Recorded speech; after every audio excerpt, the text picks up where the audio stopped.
lead to go back in time whenever I ask you to your childhood. I don't think we do that enough. I know not every childhood was rainbows and butterflies, but there were magic moments that made every childhood sparkle. And usually those came through, movies or books or sometimes one and the same. And when you think about it, your heart just kind of smiles. So we didn't have Tanya today to talk about movies, so we're doing it for her. But we're going back in time and thinking about that childhood movie that you just watched over and over and over again, or the first one you remember sort of connecting to. It doesn't, it's good things. There's no, strict rules or regulations around your answer.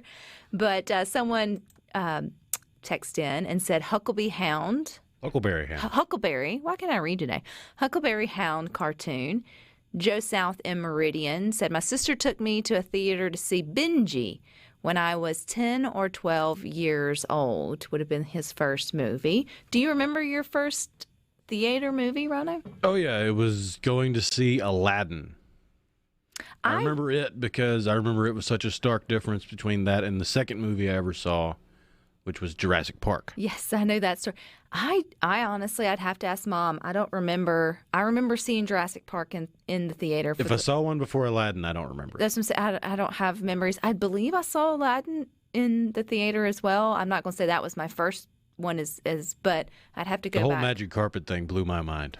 The Jungle Book, Jeff in Oxford said. The original Star Wars at the Capri Theater in Jackson.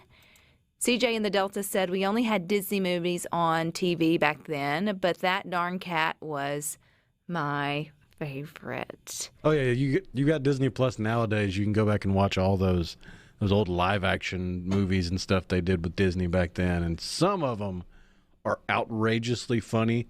Some of them for all the wrong reasons, like it's the one about the shaggy dog where the dog literally comes in and punches a guy in the face.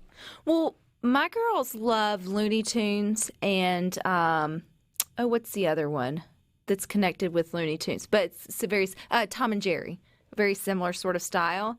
And when you watch those, the humor in it's not kind humor, which is fine. I think, I'm not stopping them from watching it. But now when you look at things now from the lens of that our culture is trying to create for us, you think, wow, the cat's not very nice to the mouse at all. All the points, like the gotcha points, are pretty mean, but they're funny. But I mean, still. Oh yeah, Roadrunner and Wile E. Coyote are probably not considered "quote unquote" kid friendly, but man, those things are funny for all ages. They really are. Keith and JS, Goonies. My husband and I had a come to Jesus moment when I realized I married a man who had never watched or appreciated the Goonies.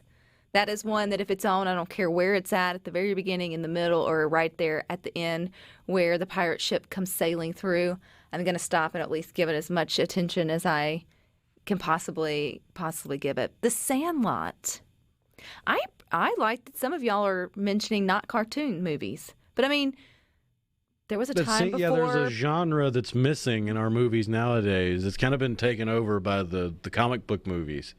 But the live-action, family-friendly movie. Like, it didn't even have to be a kid's movie. It was just kid-friendly. Like, I remember growing up, we had Rookie of the Year, the movie about the kid that broke his arm and it healed funny, and all of a sudden he could throw a 100-mile-an-hour fastball.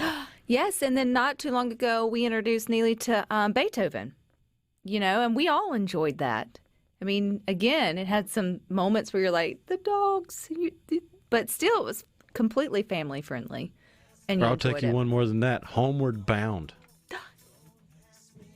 Yes. Many for E.T. too, though.